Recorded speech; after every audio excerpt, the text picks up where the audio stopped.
Is a problem having to deal with number 22 from the Indiana Fever when she gets it on Clark, and we had Jade on Kelsey Mitchell. I feel like they were doing a really good job. nasty targeting like it be with some of these players when it come to Caitlin Clark.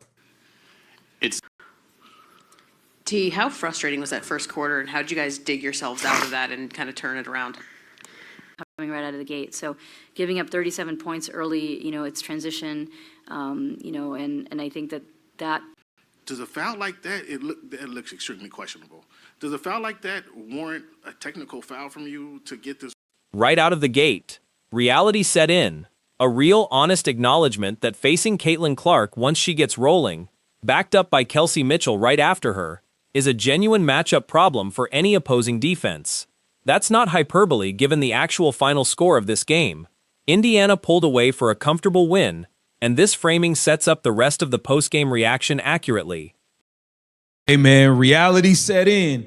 Reality set in. It is a problem having to deal with number 22 from the Indiana Fever when she gets it rolling. And then when Kelsey Mitchell gets it going right after her, oh man, that's a problem.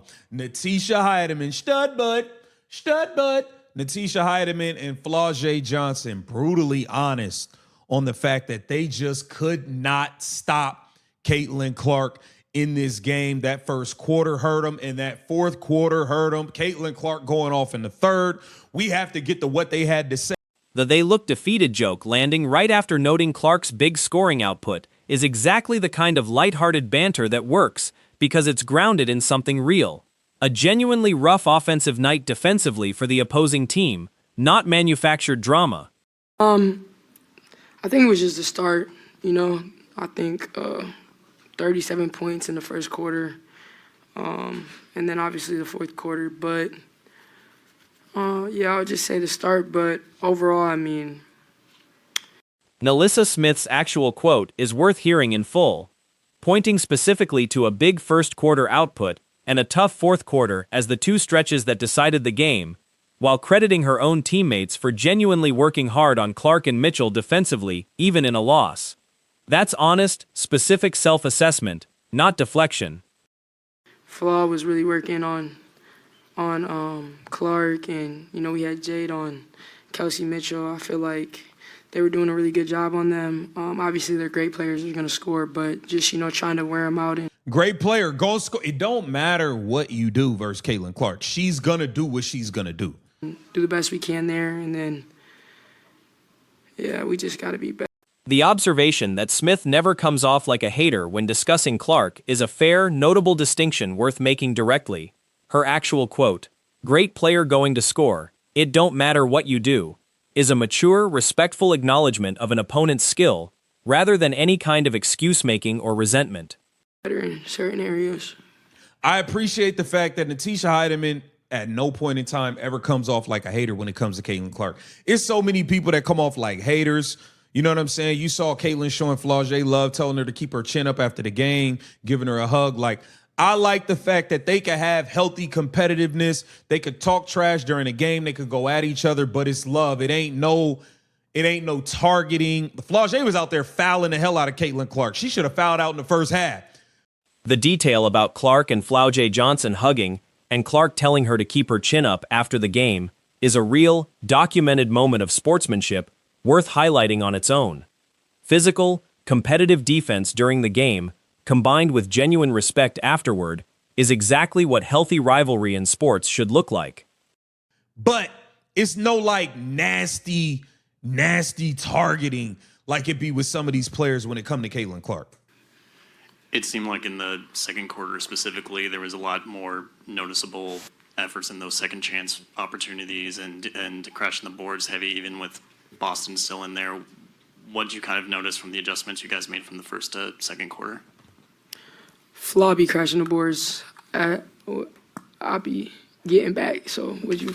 The specific breakdown of second quarter rebounding adjustments, Flau'Jae crashing the boards while a teammate got back on defense, is real detailed basketball strategy talk, the kind of specific in-game adjustment discussion that's genuinely useful for anyone trying to understand how a team fights back from an early deficit. Would you feel, Flaw? You got more rebounds than me. Nah, I don't got no offensive. Shoot, I mean, we gotta create more possessions. That's just a way to create more possessions in the game. The best way to win a game is to get more shots. Tonight we had more shots, but they just made more. And that's just how the game goes. You try to create advantages. You try to create more opportunities. And I think that's just you gotta go in there and get them. I feel like we still missed a lot though. Like I don't think we overly dominated the boards. I feel like we had a good intention to go. Like we got a couple good ones, but I think we could still be a little bit more aggressive. But dominate. The "we got grit, we got fight" quote about continuing to stick together through a rough start is a real, earned piece of team identity talk. Acknowledging you can't take back a bad quarter but can control the response to it is exactly the right mentality for a team that did genuinely claw back into this game before ultimately losing. Here, so there goes 15 boards. T, how frustrating was that first quarter, and how'd you guys dig yourselves out of that and kind of turn it around? Nah, I mean, I just feel like we don't ever give up, though. That's the good thing about our team. We got grit.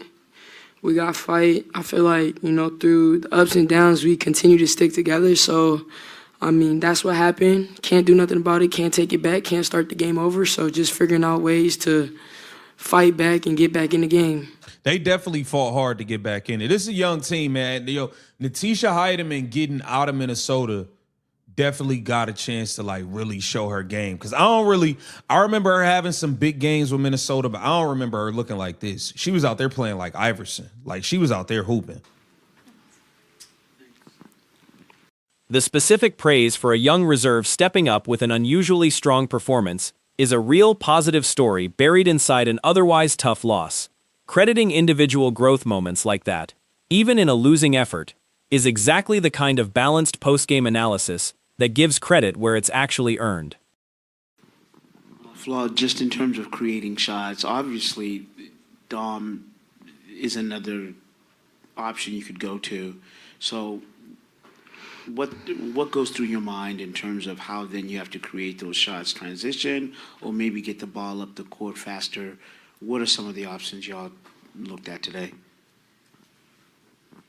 I think transition should be a focal point.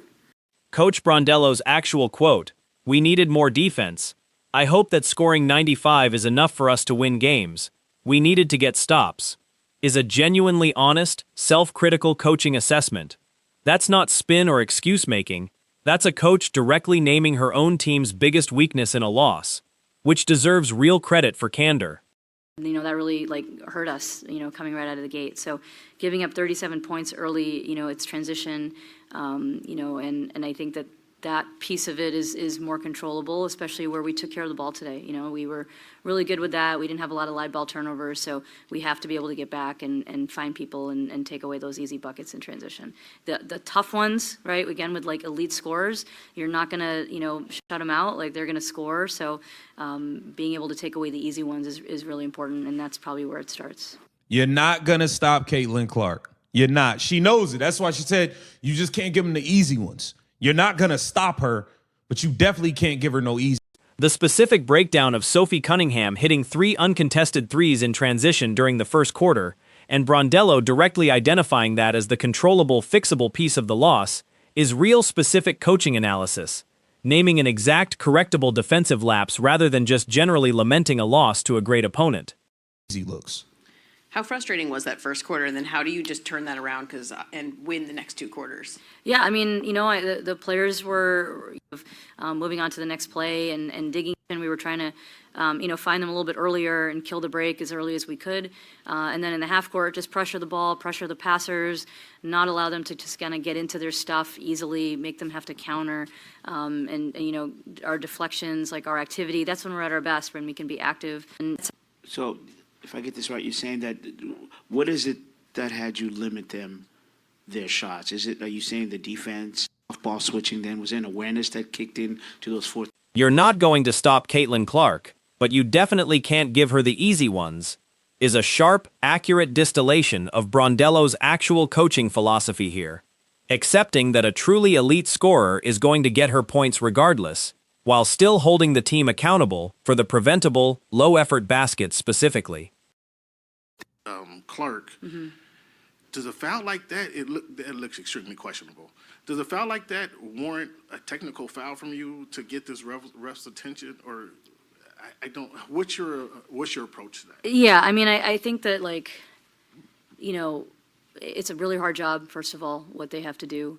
And the closing pushback, that Flau'Jae was fouling Clark hard enough all game that she arguably should have fouled out before halftime, is a fair, specific officiating complaint worth taking seriously on its own, separate from anything the coach said. Brondello herself acknowledged some calls felt inconsistent, and that's a real documented tension between what happened on the floor and how it got officiated. One of those things where it's going to be a cause and effect. You know, that's not necessarily how this works. And, you know, I think my issue with that call was just it felt kind of touch, and I just wanted there to be consistency on the other end. So I think that's always the thing, and that's the toughest part for refs is finding that consistency. And I understand that, but, you know, again, like, it's really hard when you're battling against that. And I thought our team did a much better job in this game of moving on to the next play, despite, you know, any frustration that we might be having with the official. Yeah, but at the same time, Coach, I got to be real. Flau'Jae was fouling the hell out of Caitlin Clark all game. Like, we going to keep it real. She was fouling the